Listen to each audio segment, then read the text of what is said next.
జహీరాబాద్, నిమ్స్ కొంతకాలంగా మనందరికీ వినిపిస్తున్న మాట. అసలేమిటి నిమ్స్? 12,635 ఎకరాలు. ప్రాజెక్టుకయ్యే ఖర్చు 13,300 కోట్లు. పెట్టుబడుల లక్ష్యం 60,000 కోట్లు. 2.77 లక్షల ఉద్యోగాలు. రాబోయే 10 సంవత్సరాల్లో దాదాపు 20 లక్షల జనాభాను ఆకర్షించగల ఓ బృహత్తర ప్రాజెక్ట్.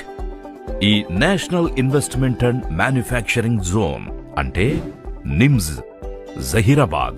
దేశ పారిశ్రామిక ఆర్థిక ప్రగతికి కీలకమైన ఈ ప్రాజెక్టుని కేంద్ర రాష్ట్ర ప్రభుత్వాలు అత్యంత ప్రతిష్టాత్మకంగా తీసుకుని శరవేగంగా ముందుకు తీసుకెళ్తున్నాయి.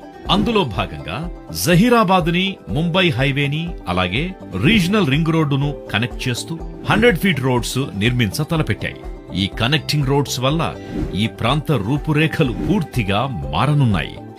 భవిష్యత్తులో ఆటోమొబైల్ ఇండస్ట్రీని శాసించబోతున్న ఎలక్ట్రిక్ వెహికల్స్ మ్యానుఫ్యాక్చరింగ్ కోసం ప్రత్యేకంగా ఈవీ పార్క్ ఇక్కడ కేటాయించడంతో పాటు ఈవీ రంగంలో 1000 కోట్ల పెట్టుబడితో 1000కి పైగా ఉద్యోగావకాశాలున్న మహేంద్రా ఈవీ ప్లాంట్ ఏప్రిల్ 24న 2023వ సంవత్సరంలో తెలంగాణ ఐటీ మరియు పరిశ్రమల శాఖ మంత్రి శ్రీ కేటీఆర్ గారి చేతుల మీదుగా ప్రారంభమయ్యింది. ప్రముఖ ఆటోమొబైల్ కంపెనీ హ్యుందాయ్ మోటార్స్ 1400 కోట్ల పెట్టుబడి ప్రతిపాదనతో తమ ఈవీ వెహికల్ టెస్టింగ్ ట్రాక్ పనులు మొదలు పెట్టబోతోంది.